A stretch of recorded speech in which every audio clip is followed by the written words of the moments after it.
అరణ్యంలో నివసించిన శబరి ఒక వృద్ధ భక్తురాలు. శ్రీరాముని దర్శనం కోసం ఏళ్ల తరబడి ఎదురు చూస్తుంది. ప్రతిరోజు ఎప్పుడొస్తాడు నా రాముడు అని ఆలోచిస్తూ పూలతో పండ్లతో తన గూడారాన్ని అలంకరించేది. రాముడు లక్ష్మణునితో శబరి ఆశ్రమానికి రాగానే ఆనందంతో తడిసి ముద్దయింది. తన చేత్తో సేకరించిన పండ్లు రామునికి అందించి వాటిలో తీపి ఉన్నాయో లేదో తెలుసుకోవడానికి ఒక్కో పండు కొరికి చూసి ఇచ్చింది.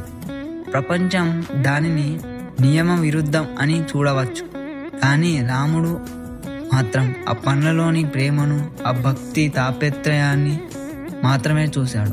దేవుడు మన హృదయాన్ని చూస్తాడు, మన స్థితి, రూపం, సామాజిక స్థానాన్ని కాదు. నిజమైన భక్తి ప్రేమలో ఉంటుంది. ఆ ప్రేమకు దేవుడు ఎప్పుడూ తోడుంటాడు.